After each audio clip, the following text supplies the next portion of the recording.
Hey Otters, today you're going to be having a lesson on pronoun antecedent agreement. Normally this would be a pair deck that you would be doing today, but since I had to be out, it is going to be an ed puzzle. So you may only miss 2 questions in this ed puzzle. I will be checking your answers, and if you missed 2, 1, or 0 questions, you will be earning a sticker for Pronoun Palooza on Monday. So today we'll be talking about pronoun antecedent agreement. Remember, what is a pronoun? I sure hope you know this by now. It's a pronoun. A pronoun's a word that replaces a noun or another pronoun. Remember, it's important to know that a noun is a person, place, thing, or idea. So it's one of these words over here that refers back to or replaces a noun in the sentence. I, me, she, he, they, them, his, hers, and ourselves are just some examples of pronouns. So, Otters, please pause and answer the question, what do pronouns do? All right, now today we have to check for pronoun antecedent agreement. So we have to revisit that definition for that big word, antecedents.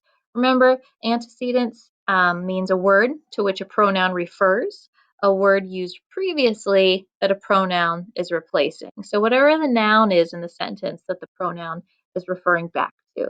So remember, we have these sentences as examples about Miss Glotz and her dad going to the Angels game.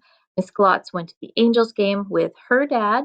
So you want to ask, okay, here's my pronoun, her. What noun in the sentence is her referring back to? And it's Miss Glotz, right? And the second one, Miss Glotz and her dad ate hot dogs and peanuts until they were full. We can find our pronoun is they, so we need to think back, okay, what is they referring back to in the sentence? What noun or nouns? And it's Miss Glotz and her dad. So those are our antecedents, and we always have to make sure that the pronoun matches the antecedent in number. So take a moment and answer the questions here to find the antecedent and the pronoun that it refers to. Now, the first thing we're going to do today is make sure we know that pronouns and antecedents agree in our sentences. If not, our audience is going to get super confused. The first way we have to check if they agree is to check that the pronoun and the antecedent agree in number. So you have to ask yourself, does the pronoun have the same number as the antecedent? In other words, if I'm using a plural pronoun, then I have to make sure my antecedent is plural. Same if I'm using a singular pronoun, I have to make sure the antecedent is singular. For example, Gregory and Alec went to soccer practice, but they were late.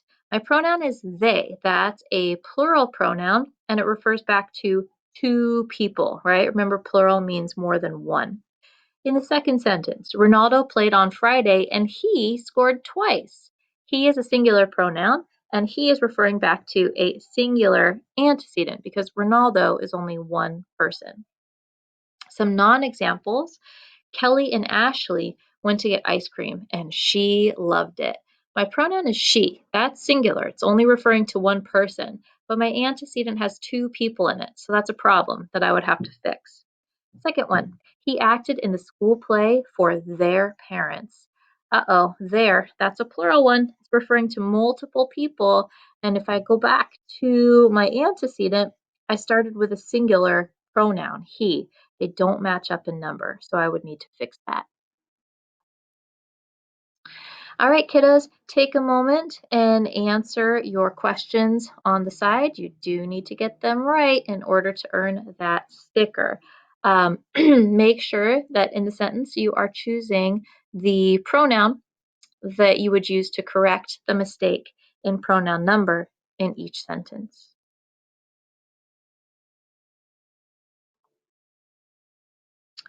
In addition to making sure that our pronoun agrees in number with its antecedent, we also have to check and make sure that it agrees in person. So we have to ask ourselves, does the pronoun refer to the same person Specifically, does it match in gender? For example, Alejandro wanted fried chicken for lunch, but he got tuna salad. Our antecedent is Alejandro. That's typically a boy's name, so we need a male pronoun, he. It was Samantha's wedding day, and she was so excited.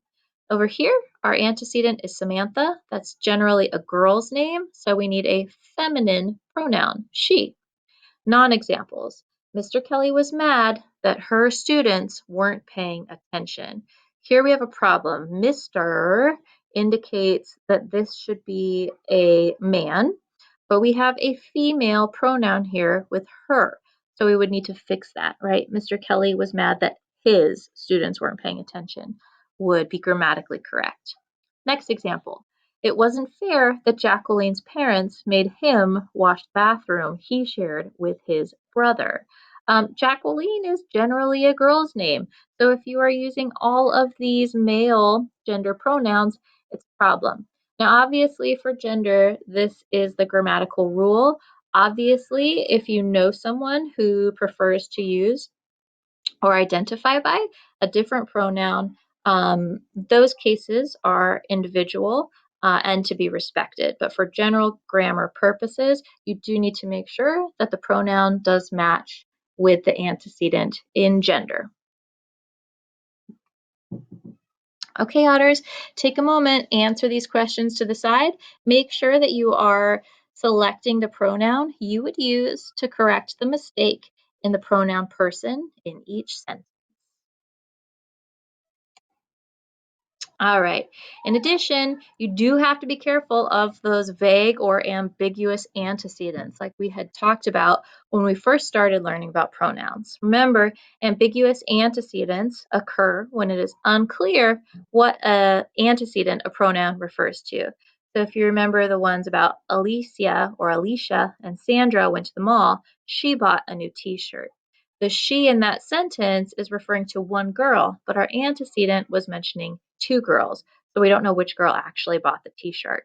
In the second sentence, Barcelona played Real Madrid. They scored 2 goals. They is a plural pronoun. We don't know which of the two teams it's referring to. It's ambiguous. So we have to make sure we fix it. So I do need you to move the check mark to the sentence that does not have an ambiguous or vague antecedent. Elise and Cinder played soccer and she scored. The class went on a field trip, but she stayed back. Frank and his dog wrestled in the living room. It went much faster than the day before.